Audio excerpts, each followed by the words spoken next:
Bonjour et bienvenue à tous. Guinéen.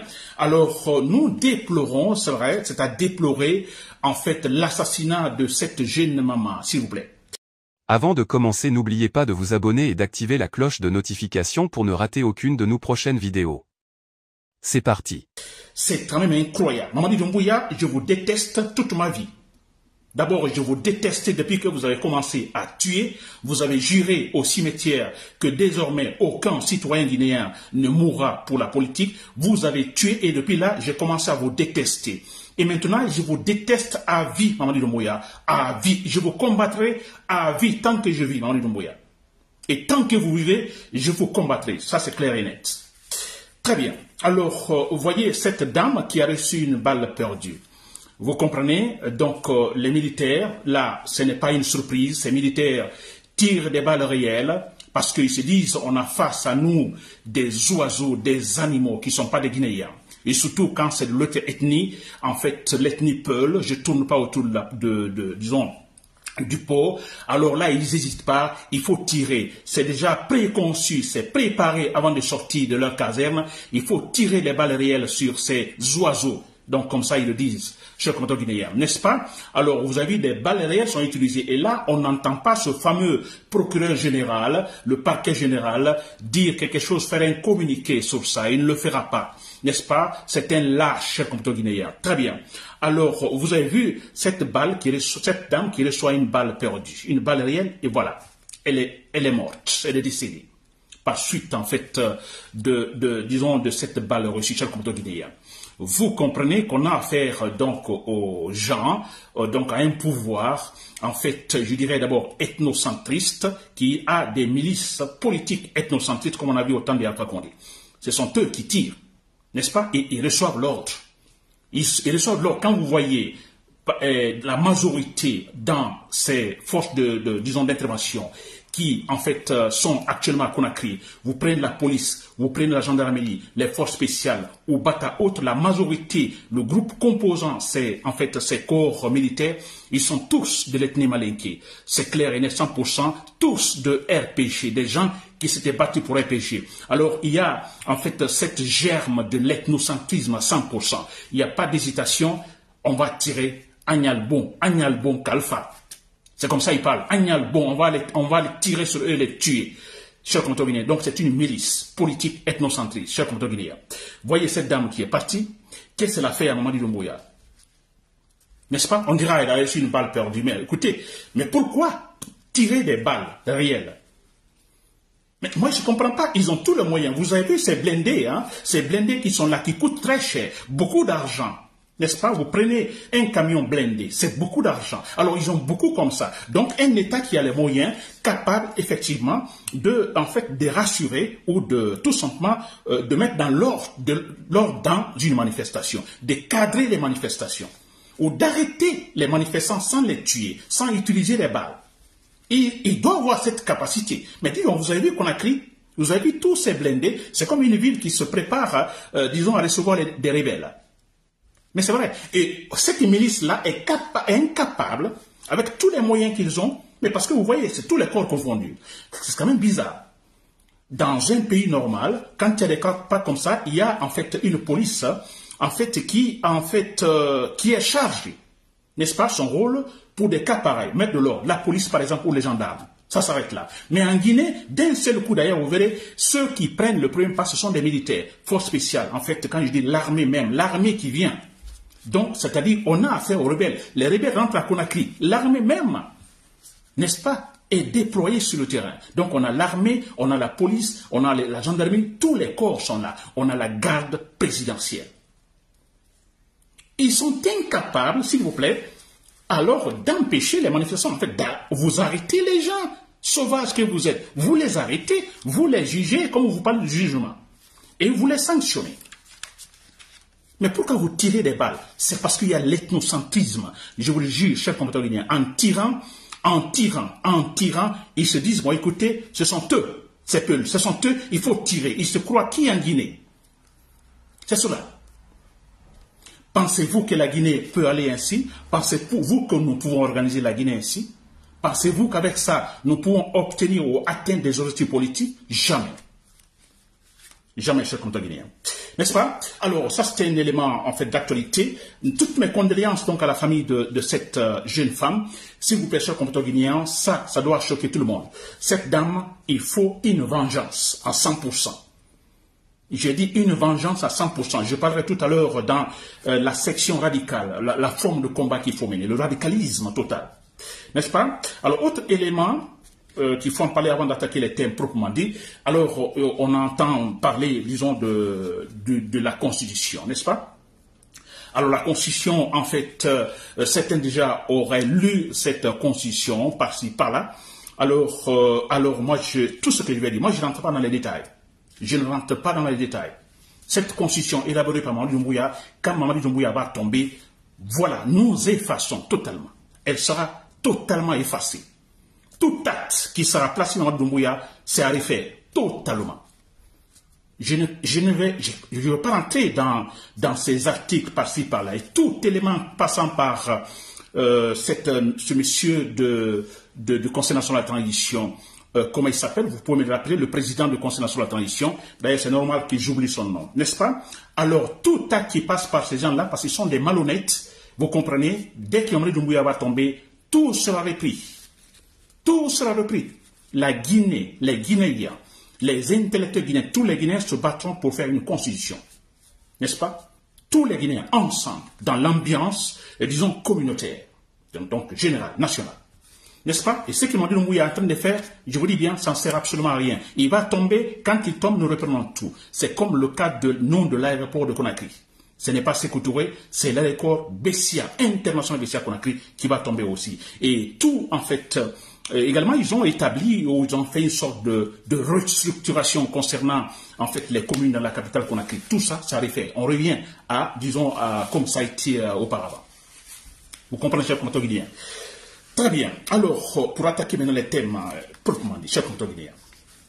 Alors, je disais que je vais donner une leçon, disons, en fait, une leçon d'histoire politique de la Guinée à Mamadi Doumbouya, à la junte militaire, à Aboubakar Sidi Kamara Idi Amin, n'est-ce pas, qui se croit l'intellectuel donc de ces militaires, à tous ces gens, à tous ces, même des traîtres, Ousmane Gawad Diallo et Baouri. Je vais donner une leçon de démocratie, parce que je vais donner cette leçon. Alors, le but, c'est quoi? Parce qu'on a Mamadi Doumbouya maintenant qui se bat. Vous avez vu comment il gère les choses? Tout est musclé, c'est la force, c'est le sécoutorisme. Il n'y a pas de, sans hésitation, on va vers là. Ils se battent pour ça. Derrière, il y a Sarandaraba. Sarandaraba, écoutez, à 100%, elle est pour le sécoutorisme. Elle a dit, Sékou Touré, c'était le meilleur régime, la meilleure forme de, disons, de gouvernance en Guinée. N'est-ce pas?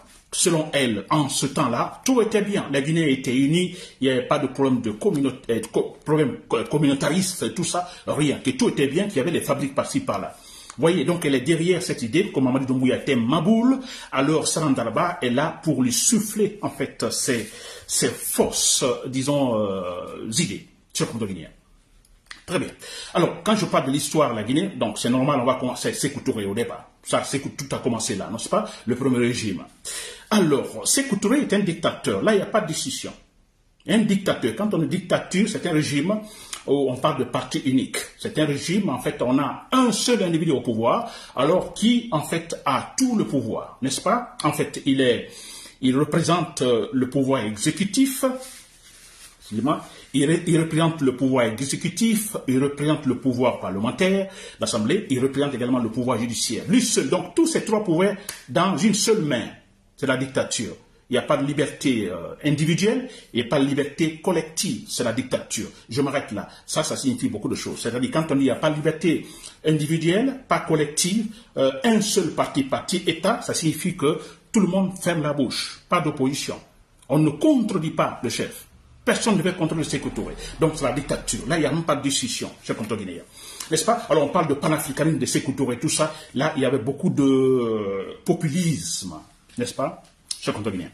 Très bien. Alors Sékou Touré est dictateur, mais comment est-il devenu dictateur, chers compatriotes guinéens? Je vais vous le dire. Alors, vous vous rappelez, en 1958, avec la proposition de la France, n'est-ce pas, de Gaulle, alors les pays, en fait, colonies, donc de la France, devait voilà, choisir l'autodétermination ou continuer sous la paternité, disons, de la France, n'est-ce pas? Donc il y avait cette proposition, oui ou non.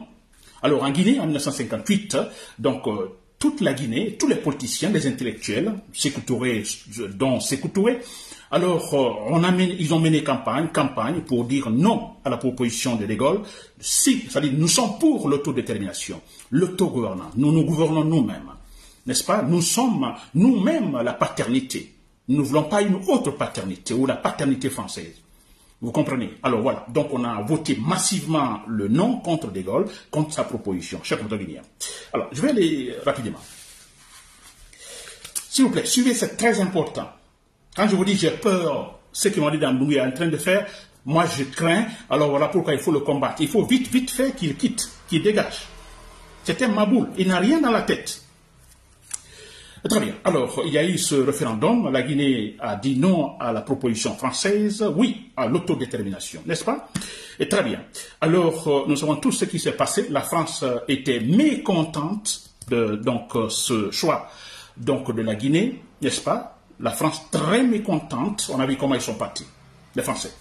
Et très bien. Le problème, c'est que cela s'est passé à une époque où il était surtout question d'autres sujets politiques très brûlants, c'est-à-dire le bloc socialiste, le bloc capitaliste. Après la Deuxième Guerre mondiale, il y a eu la formation donc de ce bloc socialiste, avec en fait Staline à la tête, n'est-ce pas? Staline qui était en ce moment président de la Russie. Alors ensuite, on a le bloc capitaliste des Occidentaux, non? Donc surtout représenté par les États-Unis. Très bien.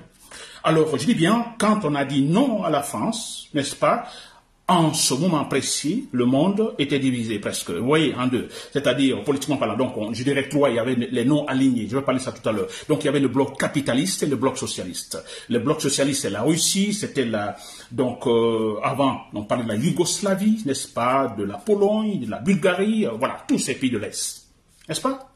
Très bien, chers Guinéens. Et même là, la Chine. Au Cuba également. Très bien, chers Guinéens. Alors, vous avez compris.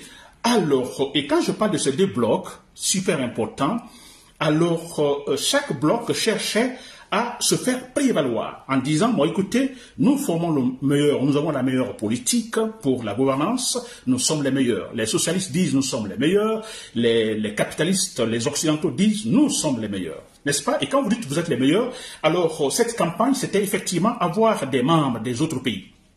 N'est-ce pas? Voilà, les Américains, les Occidentaux cherchent également que d'autres pays entrent dans le bloc capitaliste. Donc c'était le vrai combat en ce moment. N'est-ce pas? On parlait de la guerre froide et tout ça. Et les socialistes également se battaient pour qu'il y ait également d'autres pays finalement entrent aussi dans leur bloc, les blocs socialistes. Donc il y avait c'était très sérieux, très sérieux parce qu'il y avait pas mal d'assassinats. Certains chefs d'État étaient tués parce qu'ils ont choisi tel camp ou ils ont refusé de choisir tel camp. Il y a eu des assassinats. Je peux parler par exemple de Patrice Lumumba au Congo, au Zaïre, on l'appelait en ce moment. N'est-ce pas? C'était un exemple frappant. Très bien. Alors, vous avez compris. Alors, quand la Guinée a dit non à De Gaulle, n'est-ce pas? Alors, les Occidentaux, ils sont restés inquiets. Ils sont restés inquiets et la France se retire. La Guinée est le seul pays à dire non, nous nous autodéterminons. Vous comprenez, mais la Guinée, on avait quelle capacité de gouvernance? Non, on n'était pas formé pour ça. On a demandé la paternité, mais on n'a pas tous les moyens pour tout le droit, vous comprenez, exercer tout le droit. Donc les fonctionnaires, ça manquait, les professeurs, ça manquait, donc on n'était pas qualifiés. Vous comprenez? Et c'est ainsi, comme il y avait donc ce combat entre le bloc socialiste et le bloc capitaliste, les socialistes, alors il faut bondir sur l'occasion. On a en Afrique de l'Ouest, surtout en Afrique de l'Ouest, un pays qui vient de dire non aux Occidentaux, non aux capitalistes. Alors, mais c'est vrai, ils vont bondir sur l'occasion, ils ont bondi sur l'occasion, ils se sont approchés de Sékou Touré. Venez par là, nous, voilà, vous atteindrez effectivement l'objectif politique que vous voulez. Nous avons donc la meilleure forme politique, la meilleure doctrine politique. Ça, c'était l'argumentation des socialistes, des pays socialistes, le bloc socialiste. Sékou Touré n'avait pas de choix. Il n'y a pas d'autre choix. Sinon, je vous dis, au départ, parce que tous ceux qui ont fait campagne pour le non contre le oui pour l'autodétermination, non contre De Gaulle, écoutez, ils sont tous des démocrates. Sékou Touré, syndicalistes, et tout ce qu'ils faisaient, c'était en fonction, disons, des principes démocratiques. Il y avait pas mal de jeunes guinéens. Le groupe de Sékou Touré, ils sont nombreux, formations au Sénégal, en France, par-ci, par-là, des gens très bien formés, alors, je dis, obéissant aux principes démocratiques. Tous. C'est vrai. Tout doit passer par les élections, y compris Sékou Touré. C'était des vrais démocrates. Ils se battaient pour ça. N'est-ce pas? Très bien. Alors, la France est retirée. Alors, on a des problèmes. Qu'est-ce qu'il faut faire? L'autodétermination. Alors, il faut se gérer. Il faut gérer la fonction publique. L'armée, il faut former une armée. Nous n'avons pas la capacité. Nous ne sommes pas formés. N'est-ce pas? Alors, l'occasion est là pour le bloc socialiste. Ils sont venus. Ils disent, bon, écoutez, bon, voilà, l'offre est là. Nous pouvons vous aider. Vous comprenez? Et c'est ainsi que, voilà, ils sont arrivés. On a, par exemple, les Yougoslaves, hein, ils ont joué un rôle super important en Guinée, n'est-ce pas? Même les Russes, les Bulgares, beaucoup sont venus comme professeurs pour former les Guinéens, donc former l'armée. Vous voyez, pas mal de choses, et pas mal de Guinéens sont allés dans ces pays, effectivement, pour se former. N'est-ce pas? Petit à petit, on commençait à avoir la forme pour pouvoir se gérer soi-même, chers Guinéens. Est-ce que vous comprenez? Très bien. Alors là, de côté français, de côté du bloc capitaliste, donc voilà, l'émotion est grande. Ils ne sont pas contents, ils sont fâchés. Ils ne sont pas fâchés parce que Sékou Touré, lui seul, donc, a dit non, il y a autre chose. C'est-à-dire, ils sont fâchés, ils sont inquiets parce que Sékou Touré, qui finalement va recevoir le bloc capitaliste, le bloc socialiste, le problème, c'est quoi? La Guinée va être, parce que c'est que le bloc socialiste cherchait, c'est-à-dire la Guinée va être le tremplin pour le bloc socialiste pour pouvoir avoir d'autres candidats dans la sous-région en Afrique de l'Ouest. Oui, parce qu'ils se sont dit, les Occidentaux ont dit, bon, écoutez, si franchement le bloc socialiste gagne en Guinée, mais écoutez, petit à petit, ils vont avoir d'autres pays environnants. Donc on aura des pays socialistes. Et c'était vrai parce qu'on a commencé le Mali aussi qui commençait à guetter par là du côté du bloc socialiste. Vous voyez l'inquiétude. Et les blocs socialistes se faisaient volontairement. Alors, je dis bien la Guinée comme un tremplin. Tremplin, c'est-à-dire c'est comme une sorte de plateau, une sorte d'échelle que les blocs socialistes vont utiliser pour pouvoir atteindre d'autres pays. Par exemple, le Sénégal, le Mali, le Libéria et tant d'autres. Un exemple. Et là, ils se sont énervés, le bloc social, le bloc capitaliste. Les Français n'étaient pas contents, tous les Américains. Et vous avez vu comment ils ont tué Patrice Lumumba. C'était la même situation. Donc ils ont tout fait également pour éliminer Sékou Touré. N'est-ce pas? Ils ont tout fait pour éliminer Sékou Touré. Alors, moi j'ai dit, Sékou Touré n'avait pas de choix, mais attendez, je ne dis pas, il avait une formation démocratique avec tout le groupe, tous les intellectuels là. Alors, il pouvait, parce que la France s'est retirée. La coopération continue avec tous les autres blocs. On a vu, finalement, la Guinée parlait de non-alignés. On était non-alignés, mais bon, voilà, ça c'était le non seulement. N'est-ce pas? Alors, il n'était pas dit obligatoirement qu'il faut opter pour la dictature. Non. Mais le problème, c'est qu'on a accepté le bloc socialiste et le bloc socialiste, l'élément fondamental ici, c'est la dictature. C'est-à-dire, c'est le parti unique. Pas liberté individuelle, pas liberté collective. N'est-ce pas? Et Sékou Touré, finalement, l'idée est venue, finalement, de garder ce pouvoir. Il ne faut pas le perdre, n'est-ce pas? Même si, je peux dire, à la formation, disons, démocratique, n'est-ce pas? Alors, c'est ainsi qu'il a cherché, parce qu'il y avait beaucoup de partis politiques, quand même, en ce moment.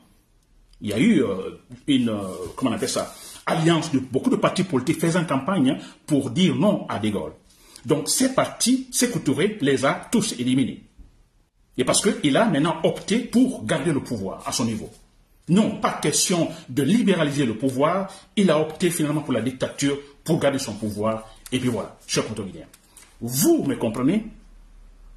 Est-ce que vous comprenez, chers compatriotes? Donc, on peut dire qu'au départ, si Sékou Touré, par exemple, les Français, ou s'il n'y avait pas cette question de bloc socialiste, bloc capitaliste, on pourrait se poser une question. Sékou Touré serait devenu dictateur? Je pense que non, honnêtement. Parce qu'ils avaient la formation de base démocrate. Tous les partis politiques en Guinée en ce moment, des démocrates, des gens formés ailleurs, aux États-Unis, en France et partout. Et même Sékou Touré, député même en France, dans l'Assemblée française. Alors on peut se poser la question, mais comment est-il devenu dictateur? Vous comprenez? Voilà. Donc, comme on dit, le pouvoir, finalement, le pouvoir, c'est comme le verre. Hein. Vous prenez un verre d'alcool, de vin, 2, 3, et puis voilà, c'est fini. Alors, finalement, qu'est-ce qu'il fallait faire? Il faut faire comme dans ces pays de bloc socialiste, la dictature parti-État. Voilà, cher contrevenu. C'est ainsi que Sékou Touré est devenu dictateur. Il est dictateur, il faut le dire, ça c'est clair. Mais quand je dis dictateur, écoutez comment ça se passe à Sékou Touré. Alors, pour te dire que Sékou Touré lui-même, il sait, ou il savait que le bloc capitaliste, avec la liberté individuelle, la liberté collective, était la meilleure forme de gouvernance. Il le sait. Et c'est là aussi, il y a la qualité de vie. Sékou Touré le savait. Vous savez pourquoi? Sékou Touré, écoutez, quand il est tombé malade, après il est décédé. Quand il est tombé malade, il n'est pas allé se faire soigner en Russie ou en Yougoslavie, qui était en Guinée. Tous ces gens-là, ils étaient en Guinée, qui ont aussi en fait des hôpitaux, je peux dire performants, mais pas en comparant aux hôpitaux aux États-Unis par exemple, ou en France et autres. Vous comprenez? Le dictateur qui finalement se comporte comme les pays de bloc socialiste, mais quand il est tombé malade, où est-il allé? Aux États-Unis, dans un pays capitaliste. Aux États-Unis, il s'est soigné. Vous comprenez? Alors, on peut se poser la question que le choix politique de Sékou Touré était-il une sorte de conviction? Non, ce n'était pas de conviction. Plutôt un monsieur qui aussi tentait tout simplement de satisfaire des désirs personnels, ses propres desiderata, de l'égoïsme total. Ce n'était pas une conviction. Si c'était une conviction, s'il vous plaît, alors tomber malade, il ne serait pas parti aux États-Unis. Soit il reste en Guinée, il se soigne là, il meurt là, ou bien il va dans un pays de bloc socialiste aller se soigner, s'il vous plaît.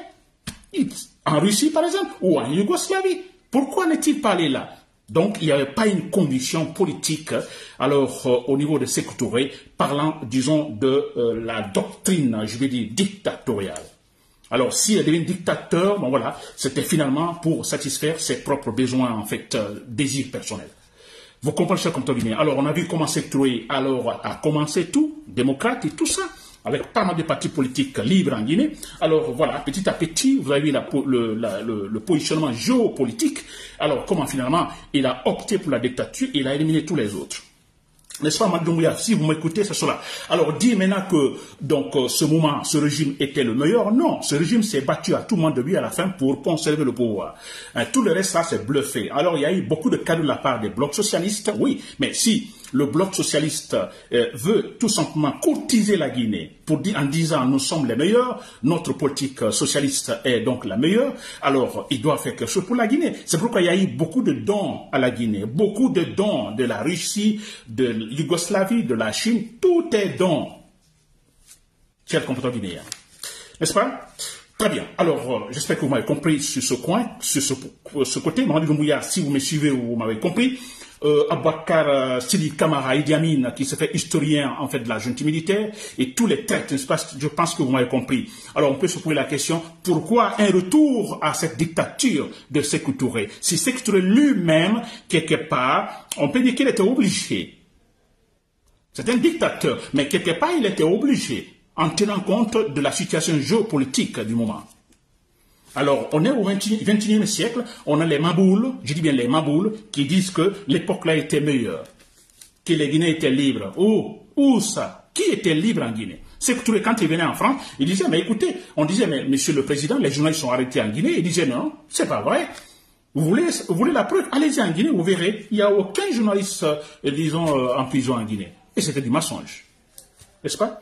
Il est resté dans ces mensonges-là jusqu'à la mort.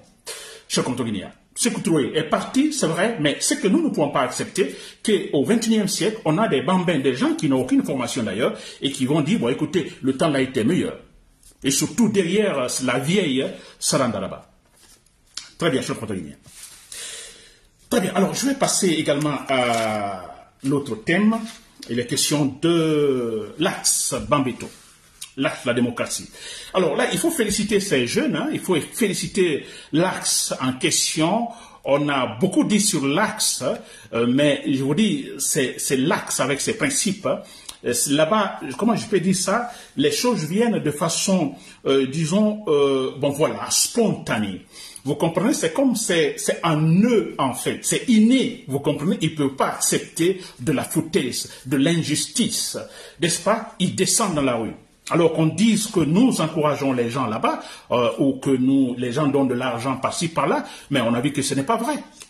Ils ont tout fait, ils ont pêché Ousmane Gawal Diallo, ils ont pêché, disons, comment on appelle, Bahouri. L'histoire qu'on peut dire, bon, écoutez, vous êtes capable donc de maîtriser l'axe de la démocratie. Mais c'était cela. Gawal, là, il habite là. Alors, mais, et oui, qu'est-ce qui s'est-il passé? Ils sont sortis quand même. Gawal a pu faire quelque chose. En fait, qu'on appelle Bahouri, a-t-il pu faire quelque chose? Personne ne pourra contre l'axe de la démocratie. Parce que, en fait, ils sont dedans. Vous comprenez ça en eux. C'est inné, je peux dire ainsi. Il ne peut pas accepter la foutaise. Vous envoyez vos chars de combat, des blindés garés par-ci, par-là, mais c'est une provocation. Là-bas, on n'accepte pas cela. C'est une provocation. Et là, ils vont démontrer que non, qu'ils n'ont pas peur. Et c'est ça, chers contre-guinéens. N'est-ce pas? Dans chaque pays, tous les pays qui sont battus pour le processus démocratique, qui sont aujourd'hui démocratiques, il y a eu toujours dans ces pays des endroits, des villes, où il y avait plus de vaillants. Et grâce à ces vaillants donc hommes, ces pays sont arrivés à réussir leur processus démocratique. Regardez très bien. N'est-ce pas? On va aller en Afrique du Sud, par exemple, à Soweto. Soweto, c'est comme l'axe Bambeto. C'est la même chose. Soweto qui était devant. Donc on pouvait dire là-bas en Afrique du Sud, mais pourquoi ils sont tous devant? Pourquoi sont eux qui manifestent? Oui, mais la même question se pose sûrement là-bas. N'est-ce pas? Mais aujourd'hui, il y a eu la victoire après. Grâce à cette partie de l'Afrique du Sud de Soweto. N'est-ce pas? Alors, continuons, chers compatriotes guinéens, dans l'axe. Alors, personne ne pourra vous corrompre. Là, on a compris. Ousmane Gawal Diallo est là. Il disait qu'il pouvait le faire. Alors, on a vu Amara Kamara, secrétaire général à la présidente, dire, bon, écoutez, il donne de l'argent aux jeunes pour manifester. N'est-ce pas? Alors, vous avez beaucoup d'argent. Vous avez pourtant beaucoup d'argent. Donnez l'argent à ces jeunes-là pour ne pas qu'ils manifestent. Si c'est pour l'argent, vous verrez. Si effectivement c'est pour l'argent, vous leur donnez de l'argent, vous verrez, ils ne vont pas sortir. Mais ce n'est pas l'argent. Logiquement, ce n'est pas cela. Ils n'acceptent pas des foutaises, de la malhonnêteté, chers compatriotes guinéens. Et surtout que beaucoup sont morts là. Donc, ils ne peuvent pas accepter. Ils se choquent, les jeunes là-bas. N'est-ce pas? Très bien, l'axe, la démocratie, alors nous vous encourageons, donc seulement l'axe seulement est capable, elle a démontré, de déstabiliser le régime. Aujourd'hui, Conakry instable, hier Conakry instable, aujourd'hui Conakry instable, parce que quand il y a tous ces blindés dans la ville, par-ci, par-là, écoutez, que diront en fait les diplomates en place, au bon Dieu? L'investisseur qui va venir en Guinée, il va réfléchir 1000 fois avant de venir investir en Guinée. Non, parce qu'il dit dans cette ville, à tout moment, quelque chose peut éclater. N'est-ce pas? Grâce à l'axe Bambeto, chers compatriotes guinéens. Alors, moi, je dis c'est une réussite totale. N'est-ce pas? Une réussite totale, qui est tous les blindés. Vous voyez combien de blindés? On parle de 300, 400 qui sont là, et tous les corps confondus qui viennent pour, en fait, je parle de la garde présidentielle, la bataille, la gendarmerie, la police, tout ça ici. N'est-ce pas? Donc, c'est une victoire pour nous. Une victoire pour l'axe, la démocratie, qui est arrivé à déstabiliser dans Doumbouya. N'est-ce pas? À coller l'étiquette Guinée instable. Ça, c'est vrai. Et sur le plan international, ça a beaucoup de sens. Très bien. Je passe à l'autre en ce qui concerne la lutte qu'il faut mener. Voilà, nous avons compris, je parle de ma position radicale, la lutte radicale qu'il faut mener contre Mamadou Doumbouya jusqu'à ce qu'il tombe, chers compatriotes guinéens, jusqu'à ce qu'il tombe. N'est-ce pas? Jusqu'au mois de décembre, il faut tout simplement paralyser Conakry. En toute façon, il faut des actions sporadiques et Mamadou Doumbouya à chaque fois qu'il fasse sortir tous ces blindés. C'est très bien. C'est très bien. On verra s'il lui peut gouverner la Guinée comme ça. On verra s'il peut gouverner la Guinée. N'est-ce pas? Très bien. Donc, je dis bien la lutte radicale. Il n'y a pas de pitié. On a vu comment les jeunes sur l'axe le font. N'est-ce pas? Je crois que c'est super important. Et effectivement, il y a des morts, effectivement, disons, à signaler. Et là, écoutez, on comprend pourquoi ces militaires ont la gâchette facile. Ce sont des ethnos, je dis bien, des ethnos venus de la Haute-Guinée qui, en fait, sont dans ces différents corps, chers compatriotes guinéens. Ils n'hésiteront pas à tuer, à tirer comme s'ils le faisaient sur les oiseaux. Je comprends bien. Le courage également, je dis bien, la vérité va toujours triompher. Ça, c'est clair et net. Et je vous rassure, la personne qui viendra après Mamadou Doumbouya est militaire, parce que je dis bien, la solution est militaire. Le militaire qui viendra après Mamadou Doumbouya, vous verrez, on a gagné. Lui, il aura beaucoup appris. Il aura beaucoup appris. Il sera plus guinéen que n'importe qui. Les chers compatriotes de l'armée, vous m'écoutez, vous me suivez. N'est-ce pas? Et très bien, pour terminer, chers compatriotes guinéens, c'est toujours mettre l'accent sur, en fait, l'instabilité. Conakry, ville instable, la Guinée, pays instable. C'est vrai? Alors, l'étiquette est déjà là sur la Guinée. C'est un pays instable, un pays pas fréquenté, et c'est notre objectif. C'est notre objectif, c'est vrai, chers compatriotes guinéens. Ils ne comprennent pas. Ils sont tous des gens inintelligents. Je commençais par le ministre de la Défense et tout ça. Alors, c'est quand même incroyable. Tous ces corps qui se présentent sur le terrain. Je vous assure, c'est comment la Guinée se prépare à contrecarrer une entrée, donc, rebelle, qui vient d'autres pays. C'est quand même incroyable. Donc, nous disons que nous gagnons. Ça, il n'y a même pas de discussion. Nous gagnons, c'est une victoire, mais c'est qu'il faut continuer à le faire ainsi. Et je dis bien, les actes de sabotage, il faut le faire. Les actes de sabotage, ceux qui ont les moyens, parce que je parle de la lutte radicale, ceux qui ont les moyens, tous les escrocs, tous les traites, Ousmane Gawal Diallo, en fait, surtout Baouri et autres, alors, s'il y a les moyens, chacun arrive à avoir une arme à feu, vous comprenez, des gens, il faut les éliminer. Et les militaires, les compatriotes dans l'armée, alors, puis si vous m'écoutez, vous pouvez, par exemple, en fait, je dis bien, télécommander, vous comprenez. Alors, vous avez pas mal d'hommes dans l'armée, télécommander pour qu'on puisse se débarrasser des traites, chers compatriotes guinéens. N'oubliez pas de vous abonner et d'activer la cloche de notification pour rester informé de nos prochaines vidéos. Restez à l'écoute pour les développements passionnants à venir.